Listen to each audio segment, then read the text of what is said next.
makan. Dan kalian semua enak sama minumnya mereka. Berangkat dari kegudahan alam sekitar, kelompok teater paradoksal di Jember menghelat pementasan di tempat bekas gumuk yang sudah habis dikeruk. Bahkan mereka sajikan gelaran itu untuk warga, khususnya anak-anak sekitar bekas gumuk tersebut.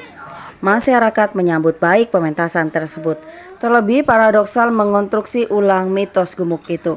Pekatnya dingin malam tidak meruntuhkan rasa penasaran anak-anak yang sedang berkumpul untuk menunggu pentas teater paradoksal Rabu 25 Januari 2023. Sebuah kain putih kotak disoroti cahaya dari overhead projector, di mana di layar itu tampak bayangan berbentuk tulisan Misteri Bukit Keramat, juga sebagai judul pementasan.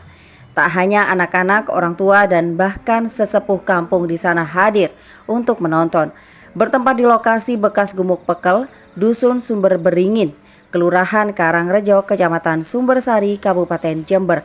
Para penonton duduk beralaskan terpal. Sederhana, namun hangatnya kebersamaan warga sekitar terasa lengkap dengan berbagai sajian kudapan. Sebelum sorot lampu mati, Pak Wakik sesepuh kampung merapal doa sebelum pentas. Selepasnya pembawa acara membuka jalannya pementasan. Tiba sorot lampu mati tersisa cahaya dari layar pertunjukan. Di layar selembar kain putih itu muncul sebuah bayangan cabang bambu, dedaunan dan disusul dengan beberapa karakter wayang bambu. Saat itu perlahan warna latar berisi warna merah dan putih yang berimbang mengisi layar. Proyeksi tersebut berasal dari permainan properti pementasan dengan memanfaatkan OHP. Pementasan itu bercerita tentang pusaka yang menjadi musabab permasalahan. Amok sebagai orang luar daerah tersebut ingin mengambil pusaka Mustika Sanca yang ada di Bukit Keramat. Sejak ditolak oleh tetua desa Loka Sanca Ki Slamet, Amok mengajak warga kampung itu untuk membantunya.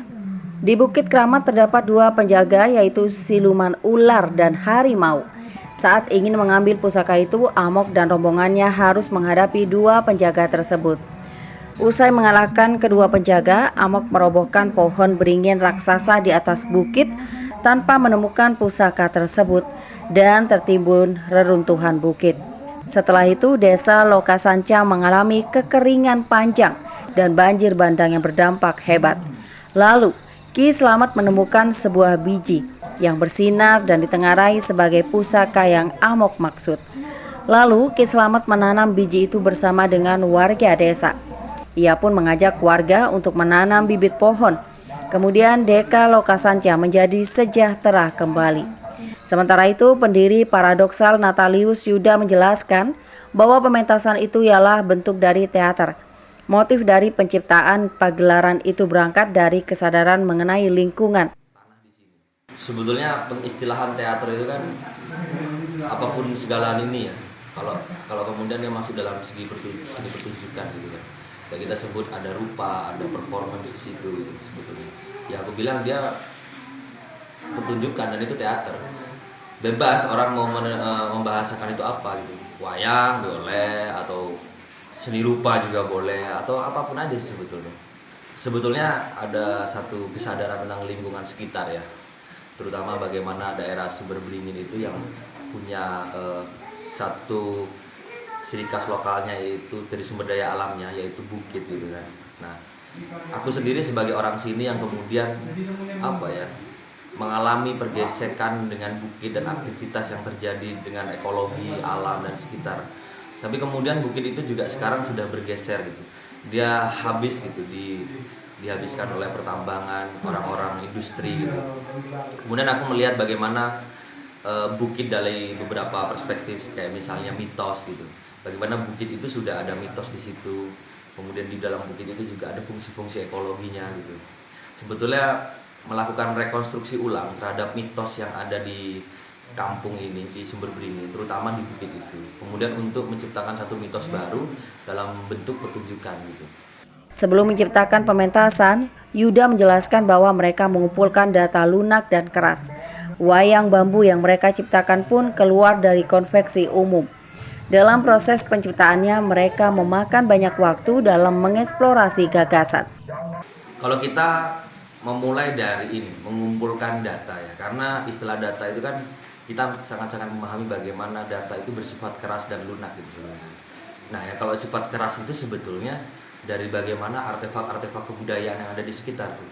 Misalnya nih, bias-bias dari kebudayaan itu seperti apa tuh, kayak kebiasaan masyarakat sini, atau misalnya masyarakat sini sebagai seorang petani, sebagai seorang pekerja-pekerja industri seperti di wilayah pembangunan lah gitu sebutnya kan.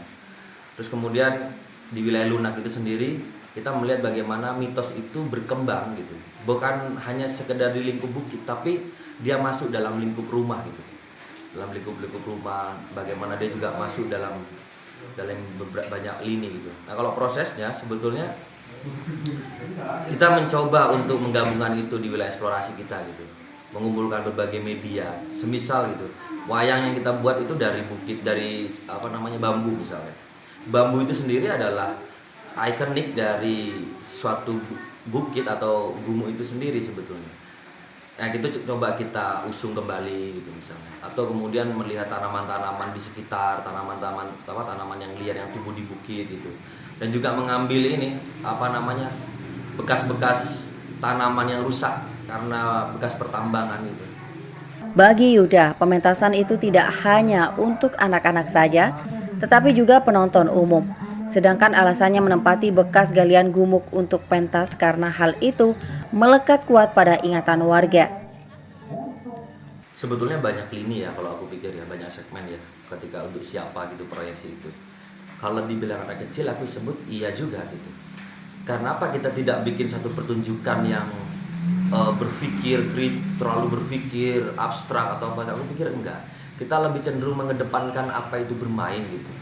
Karena anak kecil itu mereka sangat suka bermain-main gitu kan. Makanya kita wujudkan dalam bentuk wayang yang sangat-sangat yang kita tidak menggunakan konvensi wayang pada umumnya gitu. Kita menciptakan pola baru sendiri gitu. Kita bikin gramatika sendiri gitu. Buat anak kecil aku pikir itu seru gitu. Sebagai satu hiburan tetapi ada pesan gitu. Ada pesan yang aku pikir bisa mereka bawa pulang gitu. Yang kemudian itu bisa mereka pertanyakan gitu kepada orang tua mereka, pada orang-orang di sekitar mereka tentang bukit itu sendiri gitu. Kalau buat orang tua aku pikir juga masuk, sangat-sangat masuk. Bagaimana orang-orang tua sini, misalnya semalam itu ada beberapa orang yang memberikan tanggapan, orang-orang kampung di sini, terutama orang-orang sepuh. Yang dia mengatakan bahwa iya yang dilakukan orang-orang itu, melakukan pertambangan dan segala macam, mereka sadar bahwa itu salah gitu. Itu sangat salah. Dan aku juga nggak pernah kepikir itu bahwa kalimat itu muncul gitu. Dari kalimat itu muncul dari warga itu sendiri gitu, dari para warga itu sendiri. Buat kawan-kawan karena ini di kampung ya istilahnya penonton dari kota, pemuda-pemuda, aku pikir juga masuk gitu.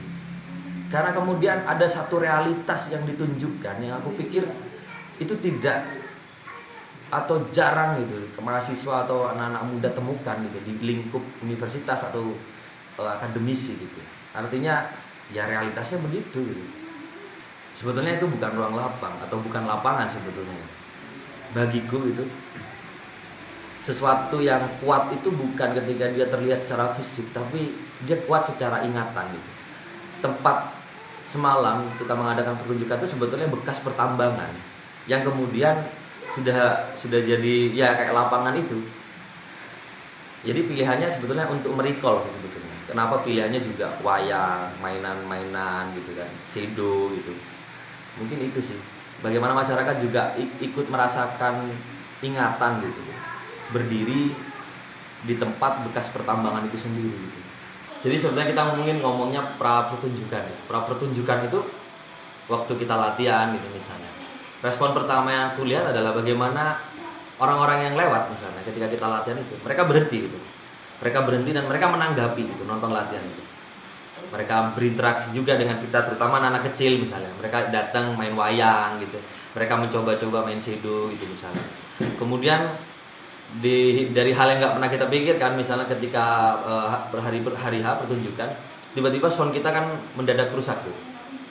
Dari itu kita ketahui mungkin 3,5 jam sebelum pertunjukan bahkan.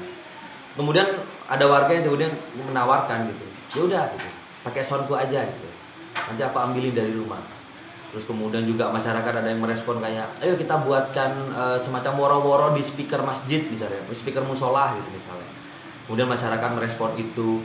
Dan sebelumnya kemudian memang sudah tersebar. Yang lucu adalah bagaimana informasi itu tersebar lewat mulut ke mulut gitu. Itu aku rasa kemarin pertunjukan itu berhasil di wilayah itu di sini. Tanpa dimulai dari wilayah yang lain, dari media yang lain. Dari wilayah tutur pun ternyata kebudayaan itu masih dijaga sama masyarakat sini. Mungkin itu sih, keterlibatan itu sangat kerasa aku pikir. Karena menurutku keberhasilan pertunjukan itu bukan pada pertunjukannya, tapi pada respon masyarakatnya gitu. Selanjutnya, penulis naskah Ivan Nabil menjelaskan proses penulisan naskah berlangsung singkat. Ia pun menggunakan beberapa tanda dalam naskahnya seperti gajah, siluman ular, dan harimau.